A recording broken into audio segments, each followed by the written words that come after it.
I will briefly report on the Alps 2050 project, which is about developing common spatial perspectives for the Alpine area towards a common vision.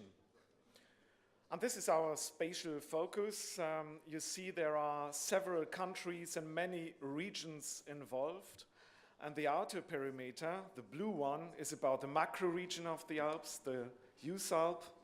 Then you see the green perimeter here, which is the Alpine Convention, which is an intergovernmental instrument existing already for decades now. And then we have the blue perimeter here, the Alpine Space Program, Interact-B, if you want. So this is the spatial focus which we are working on.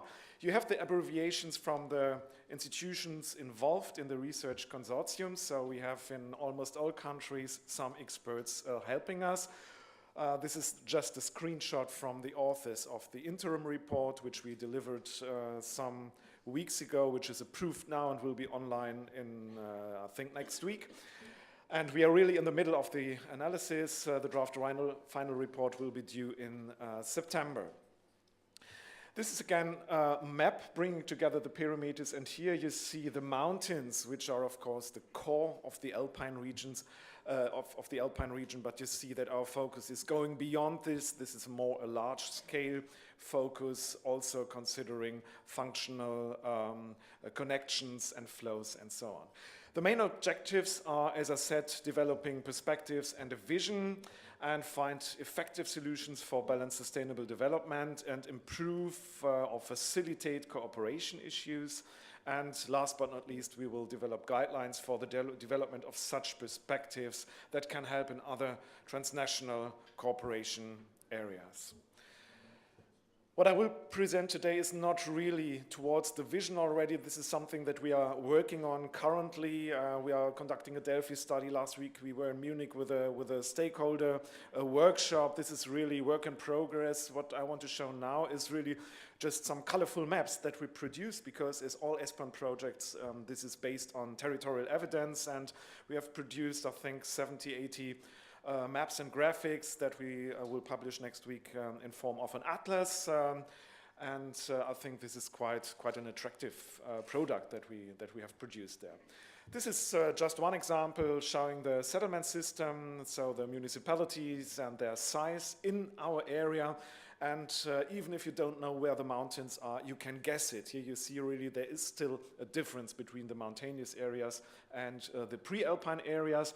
Of course, you see the corridors here, the Brenner corridor. You see the valleys here, like the Inn corridor, and here's really the high mountain range. You see also that settlement systems are very differently organized in this space, with a very tiny municipalities on the French side. The map might be too small, but you can guess it, and very different territorial system on the Slovenian side, so administrative structures are different in the countries, which is, of course, when talking about common challenges in a transnational space, an important topic.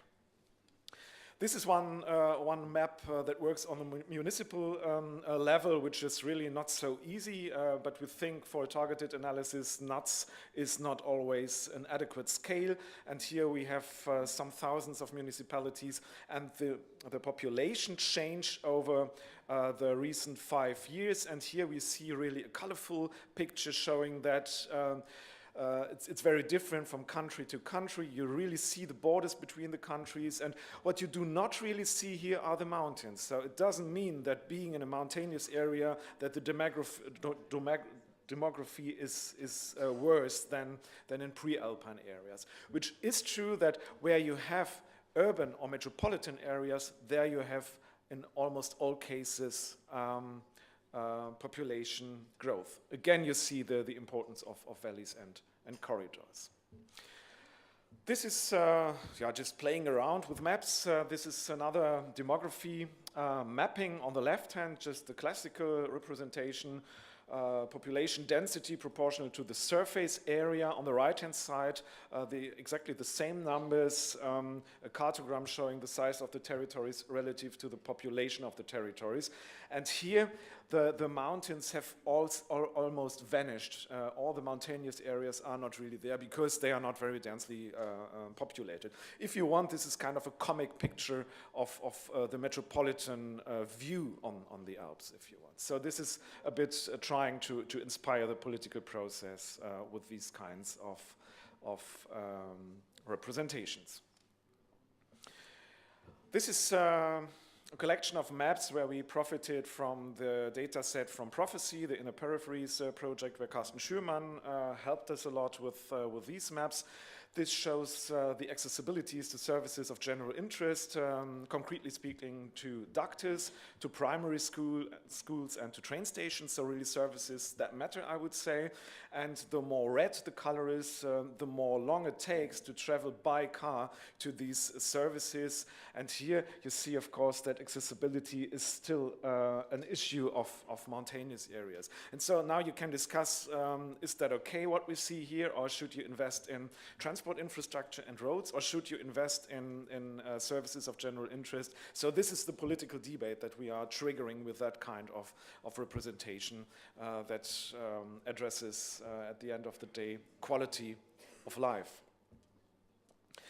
And this is just almost arbitrary collection of maps showing that the Alpine area is a very complex one.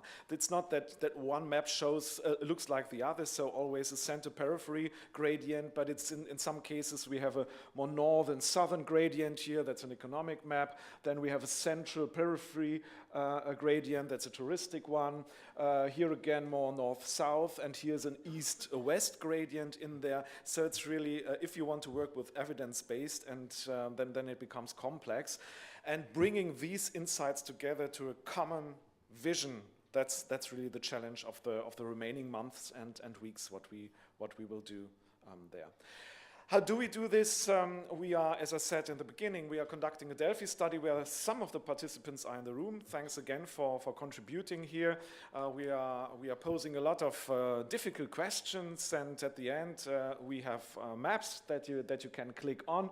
On the left-hand side, we ask, well, where do you think are the most challenged areas? And that's more the mountainous areas so far. And what are more the areas of potentials? And that's more the fringes of the mountainous areas, more the linkages between the metropolitan and the mountainous areas, whatever that means in the end of the day. As I said, last week we met in Munich for the workshop, and we made a lot of stakeholders to draw maps. We gave them blind maps of the Alps, so please show us what you think. Should the Alps be in 2050 based on the territorial evidence that we delivered? And we are trying to bring this together, and we will certainly also work with the map shots, what we developed jointly with Clément in the Arctaria project, what we discussed just some minutes ago. So I think in autumn we will present really synthetic, visionary outputs for the Alps towards the year 2050. Thank you.